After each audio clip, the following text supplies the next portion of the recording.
ចិនឈប់នៅពីក្រោយឆាកនៃចំនួនកម្ពុជានិងថៃទៀតហើយនៅថ្ងៃទី29ខែធ្នូឆ្នាំ2025រដ្ឋាភិបាលចិនបានប្រកាសចូលរួមដោយផ្ទាល់ក្នុងការធានាប្រសិទ្ធភាពបទឈប់បាញ់រវាងកម្ពុជានិងថៃដើម្បីបញ្ជាការផ្ទុះអាវុធឡើងវិញសារជាថ្មីទៀតរវាងកងកម្លាំងនៃប្រទេសទាំងពីរសេចក្តីប្រកាសព័ត៌មានរបស់ក្រសួងការបរទេសចិនដែលបានចេញផ្សាយបន្ទាប់ពីកិច្ចប្រជុំត្រីភាគីចិនកម្ពុជាថៃនៅក្នុងខេត្តយូណានបង្ហាញថាចិនកម្ពុជាថៃនឹងរួមគ្នាគ្រប់គ្រងគណៈកម្មការព្រំដែនចម្រុះ JBC ស្របទៅតាមសេចក្តីថ្លែងការណ៍រួមដែលកម្ពុជានិងថៃបានឯកភាពគ្នានៅថ្ងៃទី27ខែធ្នូឆ្នាំ2025ក្នុងន័យនេះទីក្រុងប៉េកាំងនឹងផ្ដល់ជំនួយចាំបាច់ដើម្បីពន្លឿនការងារដោះមានមនុស្សធម៌និងផ្ដល់ជំនួយសំខាន់ផ្សេងទៀតទៅដល់ក្រុមអ្នកសង្កេតការណ៍អាស៊ានសេចក្តីប្រកាសនេះបានបញ្ជាក់យ៉ាងច្បាស់ទៀតថាប្រទេសចិននឹងភ្ជាប់ទំនាក់ទំនងយោធាដោយផ្ទាល់ជាមួយកងកម្លាំងកម្ពុជានិងថៃដោយយោធាចិននឹងផ្ដល់ការគាំទ្រទៅដល់ការអនុវត្តបទឈប់បាញ់នៅពេលណាដែលភាគីទាំងពីរស្នើសុំមិនត្រឹមតែប៉ុណ្ណោះចិននឹងផ្ដល់វេទិកាសម្រាប់កម្ពុជានិងថៃជជែកពិភាក្សាពីបញ្ហាព្រំដែនចាប់ពីពេលនេះតទៅ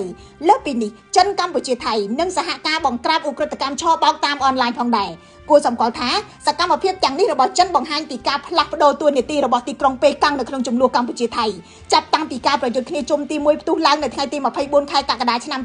2025ប្រទេសចិនឈរនៅពីក្រោយឆាកសម្របសម្រួលអាមេរិកគឺជាតួឯកជាន់ហ្វ្រាំងពន្លត់ភ្លើងគាំទ្រដោយម៉ាឡេស៊ីគឺជាអ្នកស្រោចទឹកការចុះហត្ថលេខាលើកិច្ចព្រមព្រៀងសន្តិភាពកាលពីខែតុលាឆ្នាំ2025អាមេរិកបានបែងចិនចេញជាង1ខែប៉ុណ្ណោះថៃបង្កកកិច្ចព្រមព្រៀងផ្ដួចផ្ដើមដោយអាមេរិកហើយការប្រយុទ្ធគ្នាជុំទី2បានផ្ទុះឡើងវិញនៅថ្ងៃទី7ខែធ្នូឆ្នាំ